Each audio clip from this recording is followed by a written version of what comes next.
गवाहियां होगी। गवाहियां सुनने से गवाहियां बनती हैं। वचन सुनने से हम आगे बढ़ते हैं। वचन सुनने से परमेश्वर के नजदीक जाते हैं, वो मन बनता है। तुमने गवाहियां सुनी नहीं तो गवाहियां की कैसे अपेक्षा करोगे? तुमने क्या हुई गवाहियां, कैसे तुम्हारा विश्वास बढ़ेगा? अगर तुम्हारा विश्वास नहीं बढ़ा तो तुम कैसे छुए जाओगे? कितनों को बात समझ आ रही है?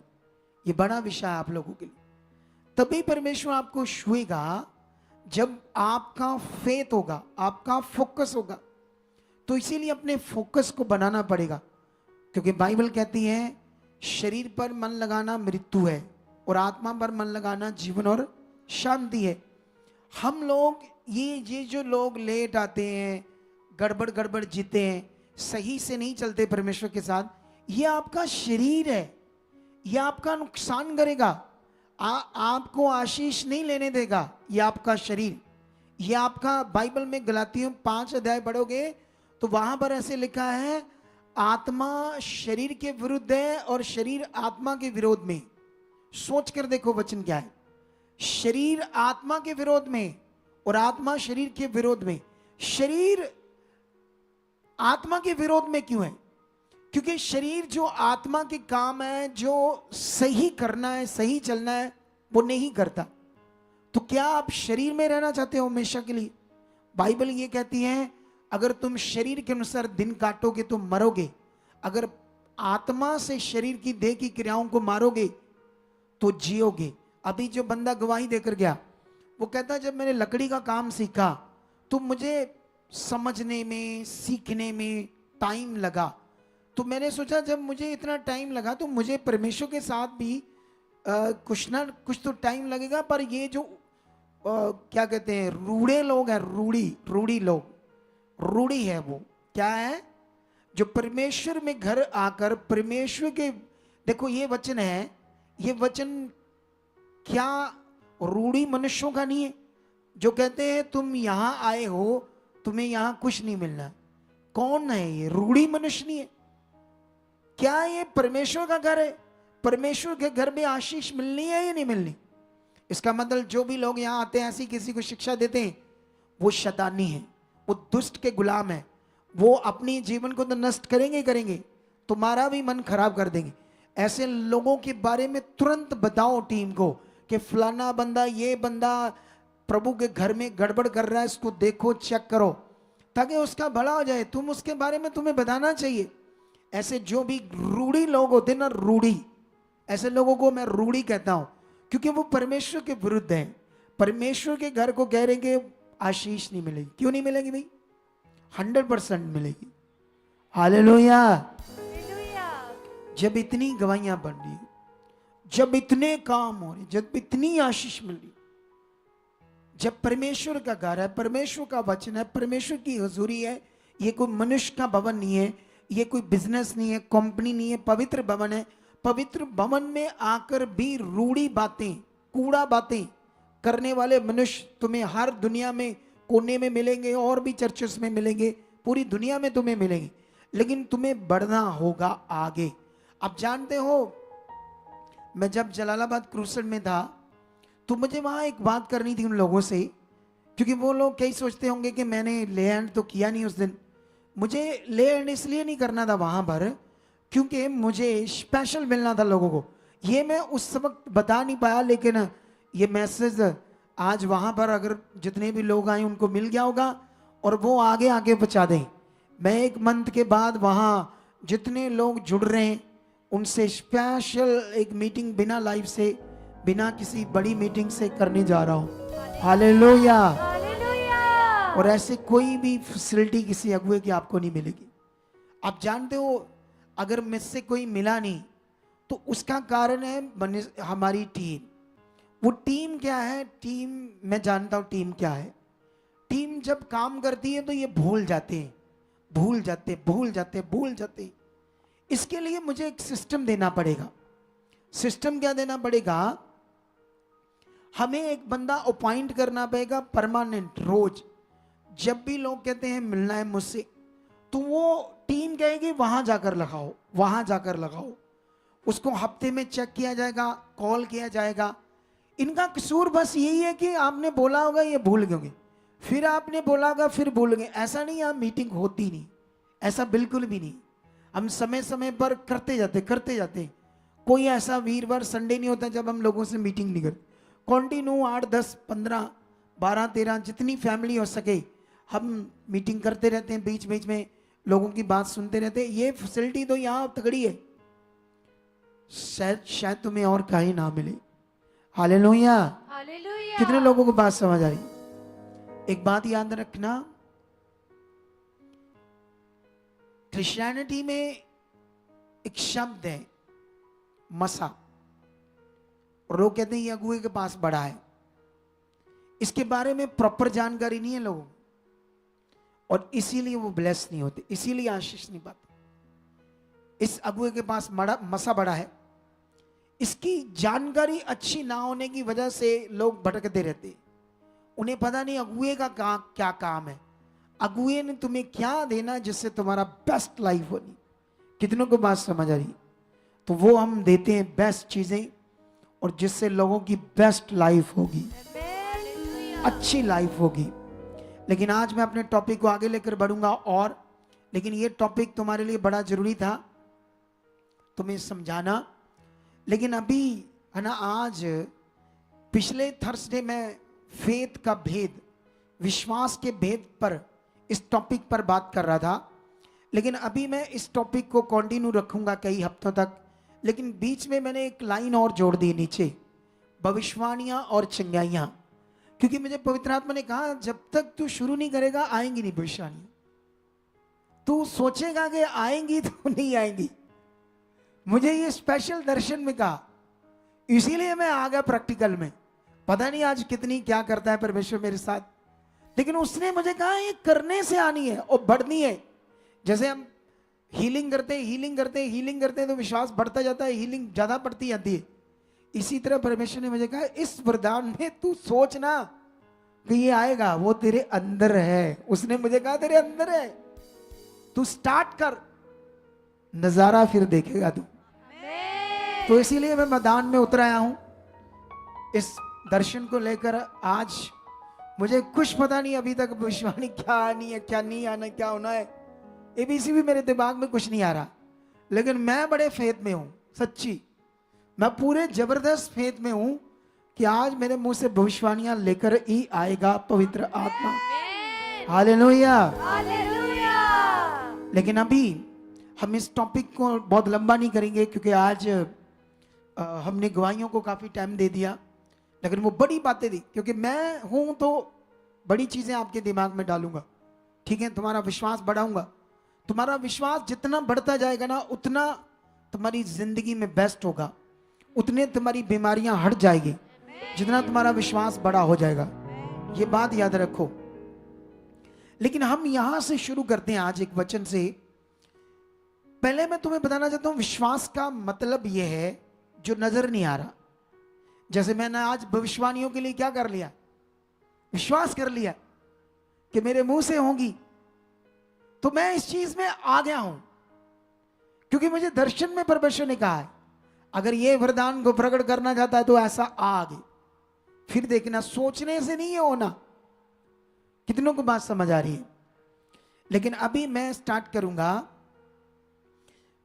विश्वास का मतलब ही ये है जो नजर नहीं आ रहा उसको कहते हैं विश्वास, ठीक है? जैसे परमेश्वर आपको नजर नहीं आ रहा लेकिन वो है, ये हमारा विश्वास है। लेकिन विश्वास के भेद की बातें बहुत सारी है जो तुम्हें अंडरस्टैंड करनी है अपने जीवन में, ताकि तुम सही विश्वास और विश्वास का भेद इसको अच्छे से समझ पाओ, ठीक है? लेकिन यहां से मैं तुम्हें आज कुछ बातों को समझाना चाहता हूं, ठीक है? ये बड़ा अच्छा विषय आपके लिए, ठीक है? तो यहां पर गलातियों की पुस्तक में मैं जा चुका हूं। यहां पर आप लोग भी गलातियों की पुस्तक में आ जाओ, ठीक है? चाहे आप लोग पढ़ो कम, लेकिन सुनने में ज्यादा ध्यान दो, क्योंकि मेन यहां है सुनना तुम्हारा, पकड़ करना, ठीक है? 3:19 में लिखा, तब फिर व्यवस्था क्यों दी गई? व्यवस्था क्या होती है? एक्चुअली व्यवस्था का मीनिंग क्या होता है? व्यवस्था का मतलब होता है प्रबंध। हिंदी में इसको कहते हैं व्यवस्था।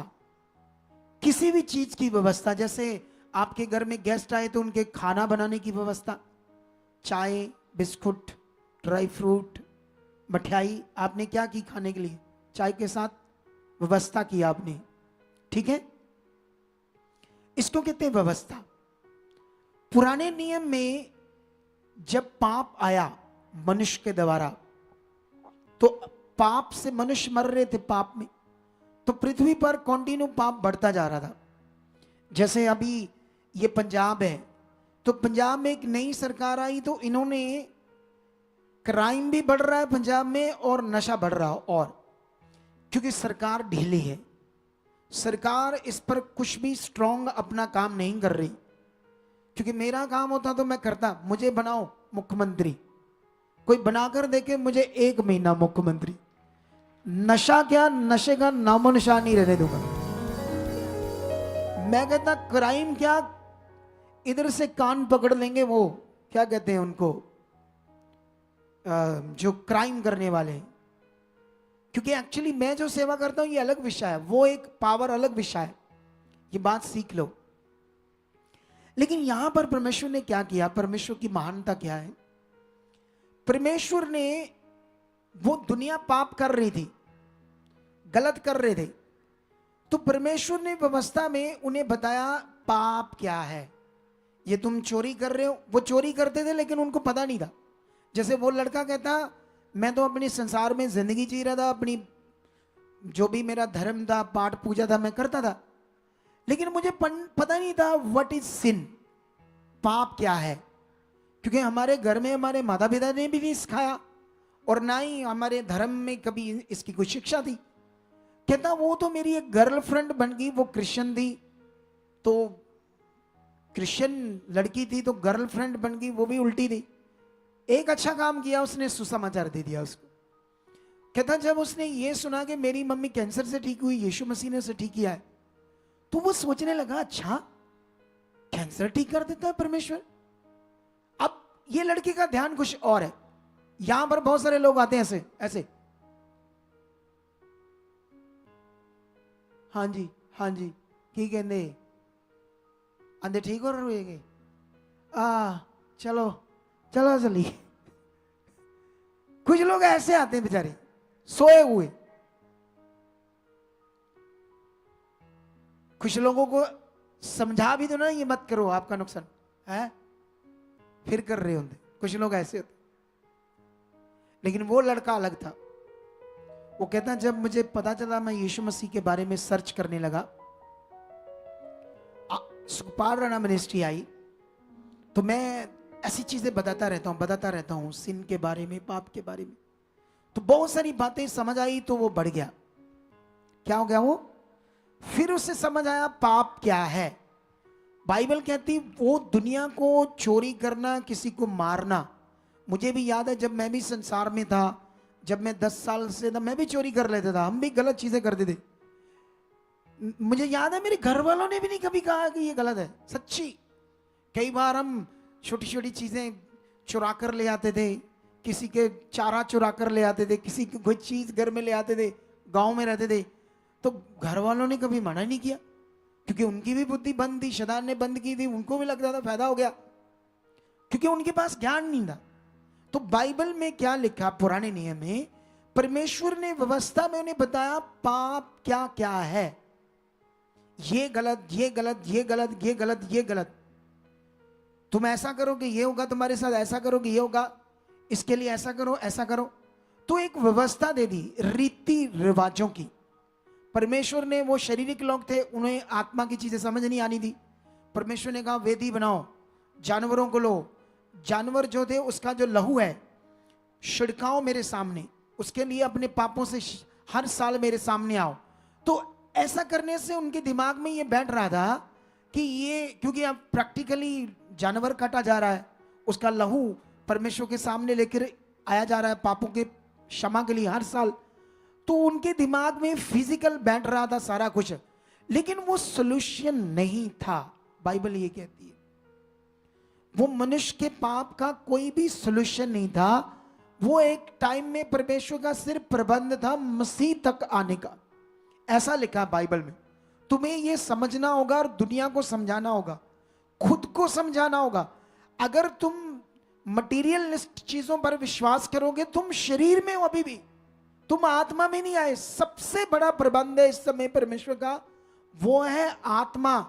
वो कितना बड़ा प्रबंध है, जब तक तुम सारे इसमें ध्यान नहीं दोगे, हर चीज साइड पर नहीं करोगे, जो भी रीति रिवाज, व्यवस्था, मटीरियलिस्ट चीजें, हर चीज को साइड पर करके आत्मा में ध्यान नहीं दोगे, तुम कभी भी आत्मा में चल नहीं पाओगे।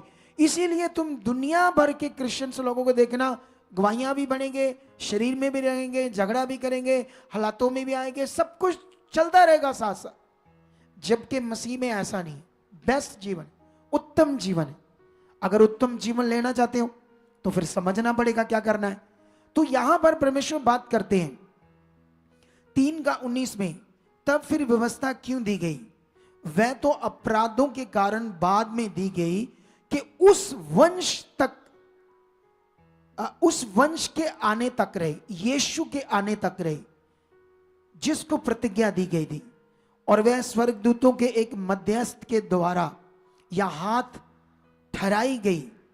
व्यवस्था तो नहीं, मध्यस्थ तो एक का नहीं होता, परंतु परमेश्वर एक ही है। कितनों को बात समझ आ रही? परमेश्वर क्या समझा रहा है? व्यवस्था, रीति रिवाज, जैसे पूरे धर्म, पूरी दुनिया के लोग हैं, उनके पास कोई पवित्र आत्मा नहीं है, कोई पवित्र आत्मा की व्यवस्था नहीं है। सब मनुष्यों के बनाए हुए पृथ्वी के मटीरियलिस्ट रीति रिवाज हैं, और उन्हीं में वो अपनी धार्मिकता समझते। एक टाइम में क्रिश्चियंस लोग भी ऐसे थे पुराने नियम में, लेकिन नया नियम मसीह तक आने तक थी वो व्यवस्था, ऐसा वचन कहता है। और 21 में लिखा, तो क्या व्यवस्था परमेश्वर की प्रतिज्ञाओं के विरोध में? कदापि नहीं। क्योंकि यदि ऐसी व्यवस्था दी जाती जो जीवन दे सकती थी, तो सचमुच धार्मिकता व्यवस्था से होती। परंतु पवित्र शास्त्र ने सबको पाप के अधीन कर दिया। मतलब व्यवस्था से लोगों को पता चला पाप क्या है, तो फिर पाप के अधीन होंगे। समझ आया कि ना? लेकिन वो व्यवस्था पाप के अधीन तो हमें कर गई, लेकिन उसका सॉल्यूशन व्यवस्था में नहीं था। ये बात याद रखो। ताकि वह प्रतिज्ञा जिसका आधार यीशु मसीह पर विश्वास करना है, विश्वास करने वालों के लिए पूरी हो जाए। 23 में लिखा, पर विश्वास के आने से पहले व्यवस्था की अधीनता में हमारी रखवाली होती थी। विश्वास के आने से पहले इस दुनिया में क्या आपने विश्वास करना था जिससे आपको जीवन मिलना था? यह बड़ा विषय था आप लोगों के लिए। हालेलुया। इस दुनिया में आपको जीवन मिलना था, एक विश्वास दुनिया में आने वाला था, जो परमेश्वर आपको बताने वाला था तुमने क्या विश्वास करना है इस दुनिया में, जिससे आपको मोक्ष, मुक्ति मिलने वाली थी। पूरी दुनिया में लाखों तरह का विश्वास है। अरे यीशु मसीह में एक यहोवा विटनेस है, वो यीशु को एक बंदा मानते, इंसान, पवित्र आत्मा को नहीं मानते। यहोवा विटनेस वाले यीशु के लोग, ये शैतान का काम है। इधर भी गड़बड़ करके रखी है। जब अरे दुनिया में सबसे बड़ा जो मिशन है ना, वो है रोमन कैथोलिक यीशु का, उससे सेकंड नंबर पर आता है। पंजाब में कई सारी मिनिस्ट्रियां हैं, यहोवा विटनेस के सामने कुछ भी नहीं, छोटा सी तिनका का है उस मिनिस्ट्री के सामने। इतनी बड़ी यहोवा विटनेस मिनिस्ट्री है, लेकिन उनका विश्वास देखो सारा खराब है। वो सिर्फ यहोवा पर करते हैं, ना पवित्र आत्मा पर करते हैं। तो ऐसे कुछ ना कुछ क्या हो रहा है, गड़बड़ है। तो तुम्हें अपने राइट फेथ को बनाना है, सही इस विश्वास के भेद को समझना है, ताकि तुम राइट बने रहो। हालेलुया। हालेलुया। कितने लोगों को बात समझ आ रही है? लेकिन यहां पर बाइबल में लिखा 23, पर विश्वास के आने से पहले व्यवस्था की अधीनता में हमारी रखवाली होती थी, और उस विश्वास के आने तक जो प्रकट होने वाला था, हम उसी के बंधन में रहे, व्यवस्था के बंधन में रहे। तब तक उसी व्यवस्था के बंधन में रहे। उस विश्वास जो आने वाला था, अभी हमारे लिए वो विश्वास प्रकट होने वाला था, लेकिन आगे क्या लिखा, इसलिए व्यवस्था मसीह तक पहुंचाने के लिए हमारी शिक्षक हुई। मतलब जो पुरानी व्यवस्था थी वो हमारे लिए शिक्षक मतलब अगुआ बनी वो व्यवस्था। लेकिन लिखा कि हम विश्वास से धर्मी ठहरे, परंतु जब विश्वास आ चुका तो हम अब शिक्षक के अधीन न रहे, मतलब उस व्यवस्था के अधीन न रहे। कितना बड़ा वचन है, सोच कर देखो। परमेश्वर ने क्या कोई बात लुकाई हमसे? लेकिन आज लोगों को, मसीह में चलने वाले लोगों को ये नहीं समझ आ रहा हमारा आज एक्चुअल में विश्वास क्या। तुम समझते हो मैं यीशु मसीह में हूं, तुम समझते हो मैं यीशु में हूं, मैं तो संसार में नहीं हूं, मेरा यीशु सब कुछ है, तो मेरा विश्वास है। क्या अकेला ये विश्वास है? क्या आपके विश्वास के साथ चीजें तो नहीं ऐड कर दी? जैसे एक जगह पर वचन में भी कुरिन्थियस में एक जगह पर लिखा है, प्रेरित पौल कहता है कि जब मैं चुना गया तो मैंने बड़ी बुद्धिमानी से, बुद्धिमानी मतलब बुद्धिमान राज मिस्त्री की तरह मैंने अपनी नींव डाली। कितनों को बात समझ आ रही है? वो कहता है जब मैं चुना गया, जब मुझे समझ आया विश्वास क्या है, यीशु कौन है, तो मैंने बुद्धिमान राजमिस्त्री की तरह नींव डाली। मैंने उस पर, कहता कुछ लोग जो नींव डालते हैं वो क्या, मैं इसको तुम्हें पढ़ाना चाहता हूं, ये वचन ना अच्छा है आपके लिए। मैं चाहता हूं इसकी अच्छी समझ आपके अंदर बैठ जाए ताकि तुम्हें ये वचन से पूरा पूरा फायदा मिले। हालेलुया। कितनों को बात समझ आ रही है? मे भी शायद मुझे ये वचन दूसरा कुरिन्थियस में मिलेगा। एक मिनट में जल्दी टीम नंबर बता सकते हैं आप मुझे? हाँ, हमें दूसरा कुरिन्थियस में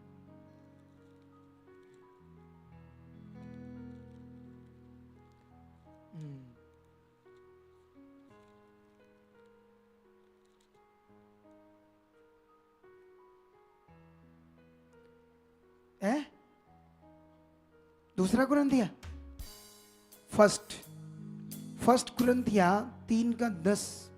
हाँ ये मिल गया। क्या लिखा देखो, 3:10 में लिखा, परमेश्वर ने उस अनुग्रह के अनुसार जो मुझे दिया गया, मैंने बुद्धिमान राजमिस्त्री के समान नींव डाली और दूसरा उस पर रदा रखता हूं। इस चीज को सीखो, ये परमेश्वर क्या बात कर रही। नींव डालने के बाद हम क्या रखते हैं उस पर? रदा। वो रदा रख रख रख रख रख है ना, चिनते जाते हैं ना नींव को, तो वो नींव ऊपर जाती है। ऐसे हमारी जिंदगी है। यीशु मसीह में जब हमारी नींव शुरू होती है तो उस पर हम रोज रोज जीवन जो हमारा जी रहे हैं उस पर रदा रखने के समान है।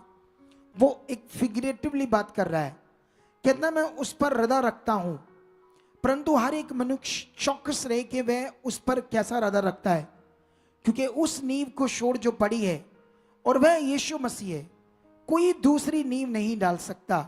यदि कोई उस पर नींव पर सोना चांदी बहुमूल्य पत्थर काठ घास फूस का रदा रखे, तो ये बात आ रही मटेरियल की। हालेलुया। जो नींव तुम्हारी मसीह है, अब उस पर रदा क्या था? आत्मिक चीजें, विश्वास के कानून, आत्मिक चीजें, उसकी इच्छा जो रोज रोज पूरी करनी थी, वो थी हमारा रदा। जो नींव डल गई है उसमें अब बढ़ना था। बढ़ने का वचन देता हूं मैं तुम्हें अभी। लेकिन कहता हर एक मनुष्य चौकस रहे, उनकी नींव क्या है, वो अपनी नींव पर क्या रख रहे हैं? क्या सोना चांदी बहुमूल्य पत्थर काठ या घास फूस? मतलब वो बता रहा है तुम मटेरियल रख रहे हो अपनी नींव पर, या तुम क्या अपनी नींव पर रोज रदा रख रहे हो? कितना बड़ा वचन है। तो इसीलिए आज लोगों को परमेश्वर का ये प्रबंध इस समय पवित्र आत्मा का समझ नहीं है। पवित्र आत्मा पाकर भी लोग आत्मा को मांगते हैं। पवित्र आत्मा लोगों के अंदर है और लोग गीत गाते हैं प्रभु के, आत्मा आ आत्मा आ। समझ नहीं आ रही आत्मा के साथ क्या करना है। तो इसीलिए लोग परेशान हैं, हालातों में दुखों में। इधर भी हो सकते हैं, कई लोग हालातों में, वो लोग जो राइट शिक्षा पकड़ नहीं रहे, शिक्षा पकड़कर चल नहीं रहे, वो तो होंगे ही जो 12-1 बजे आकर बैठेंगे, आए कभी चल गए कभी आ गए। ये शारीरिक जीवन है, ये परमेश्वर के साथ अटैच नहीं करेगा, ये बड़ी बरकतें नहीं लेकर आएगा। ये जीवन, ये सोचेगा जरूर बड़ी बरकतें मिल जाए, लेकिन इससे मिलनी नहीं, क्योंकि ये परमेश्वर के साथ फिट नहीं बैठ रहा। ये आगे पीछे जीवन है। अरे घर में हम आगे पीछे हैं, हमारा काम में मन नहीं लगता, संसार में तो हमें काम पर कोई नहीं रखता, वो काम से भी निकाल देते क्योंकि हम काम में सही नहीं चलते, कभी जाते कभी नहीं जाते, कभी छुट्टियां करते हैं। अगर हमारा सिस्टम खराब है, शारीरिक जीवन जीने में भी दुनिया, वहां भी हम सफल नहीं होंगे। समझ आया? तो आत्मिक रूप में तो तुम बिल्कुल गड़बड़ हो, तो अपने शरीर को मारना होगा, ध्यान देना होगा। बरकतें तैयार है आपके लिए। कितनों को समझ आ रही है? तुम्हें पकड़ना होगा, ये वचन दोबारा सुनना होगा, घर में बैठकर परिवार के साथ। क्या पॉइंट है, क्या क्या टीचिंग है। वो लड़का कहता, एक लड़के को मैंने देखा जो हमारी चंडीगढ़ की ब्रांच को संभालता है, वो कहता उसने 12 रजिस्टर भर दिए। कहता मैं हैरान हो गया, कहता जब मैं भी खुद आगे बढ़ा तो मुझे खुदा के दास की शिक्षा से ये पता चला 12 रजिस्टर तो कुछ भी नहीं है। जितना ज्ञान आ रहा है पावरफुल, इतना खुदा तुम्हें ज्ञान दे रहा है। अब तक तो तुम्हें बाइबल कहती गुरु होने चाहिए थे, तुम अब भी अन्न नहीं, बच्चों की तरह वो दूध पीते हो, दूध बच्चों की तरह दूध पीते। कितनों को समझ आ रही है आज बात? दूध की उदाहरण ये, बच्चे हो तुम, अन्न खाने वाले नहीं, सियाने हो। अरे अब तक तो तुम जैसे वो कहता, मैं लोगों को बताता था, एक दिन मैं परेशान था, मैं कहता था पापा को मिलाओ, लेकिन पापा की टीचिंग ने मुझे इतना स्ट्रॉन्ग कर दिया, आज मैं गुड न्यूज दे रहा हूं। मैं जेल में गया, वहां गुड न्यूज दे रहा हूं, मैं लोगों को वर्ड दे रहा हूं, सुना रहा हूं, और लोगों का भला हो रहा। देखो, एक दिन खुद मर रहा था, फंदा फांसी का लेकर मरने वाला था, जब ज्ञान समझ आया, टीचिंग समझ आई, बढ़ गया। कितनों की समझ आई? ध्यान दिया उसने, ध्यान देना पड़ेगा। जीवन तैयार है। यीशु मसीह क्रॉस पर क्यों चढ़ा, ये तुम्हारे दिमाग में फिट बैठना चाहिए अच्छे से। और यहां पर बाइबल क्या कह रही है? चौकस रहो, तुम कैसा हृदय रखते हो। अरे अब अगर तुम यीशु, जो विश्वास आने वाला था, जब वो आ चुका, तो अब हम उसके बंधन में नहीं, उस व्यवस्था के बंधन में नहीं। परमेश्वर ये बात कर रहा है, लेकिन याद रखो आप एक बात को, अगर आपका जो राइट फेथ यीशु में, उसके साथ साथ आपकी नींव के ऊपर कोई मटीरियलिस्ट चीज रखी जा रही है, कोई चीज रखी जा रही है, ये कि अगर इसके कुछ नहीं होना उससे, वो खाली आपको एक दिलासा है। क्या है वो? एक जस्ट एक दिलासा। आत्मा में बढ़ना पड़ेगा, आत्मा का मेन प्रबंध है। कितनों को बात समझ आ रही? अगर इतना बड़ा यहोवा विटनेस मिशन जो है, वो आज यीशु को मानता नहीं, नफरत करते वो लोग। आप यहोवा विटनेस वालों को मिलना, आपकी विरोध करेंगे।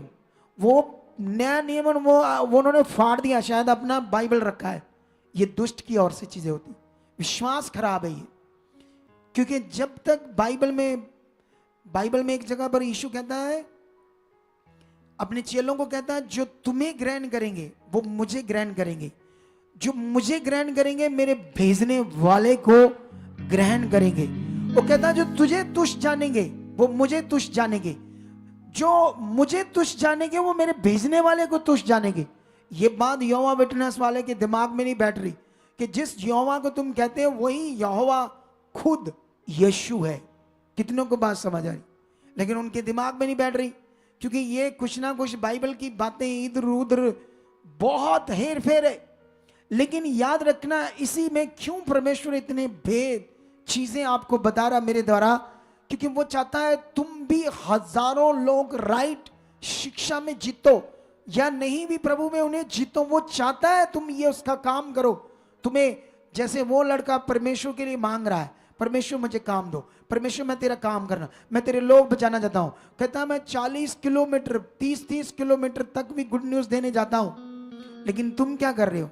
तुम खाते हो रोटियां, डकार मारते हो, बैठ जाते हो, प्रभु प्रभु धन्यवाद धन्यवाद धन्यवाद, ते सोइए दे, चल जी हो गया, दे दो चीजें दे दो प्रभु। राशन लिस्ट लेकर बैठ, प्रभु मेरी कुड़ी मेरा मुंडा है, बारन चल जाए, ये चते चल जाए, तो प्रभु प्रभु ओ कार भी दे दे, प्रभु आप प्लाट भी दे दे, आप 2 और ही दे दे। राशन लिस्ट बनाई है चीजों की। प्रभु के लिए जीना कहाँ है? पहले जीना बनाओ, चीजें तुम्हारे पीछे आएगी ढेरों से ढेरों। लिख कर देता हूं, ढेरों आएगी, जबरदस्त आएगी। और मैं एक ऐसे स्ट्रांग फेथ में हूं, मैं तो चैलेंज करके आने वाले दिनों में अन्य जातियों को काम करने वाला। चैलेंज करके हीलिंग करेंगे, चैलेंज करके इस सामर्थ्य को प्रकट करेंगे। क्योंकि जैसे हम उन्नति कर रहे हैं, जैसे हम बढ़ रहे, तो ये टीचिंग के बाद तुम्हें ये समझना होगा, ठीक है,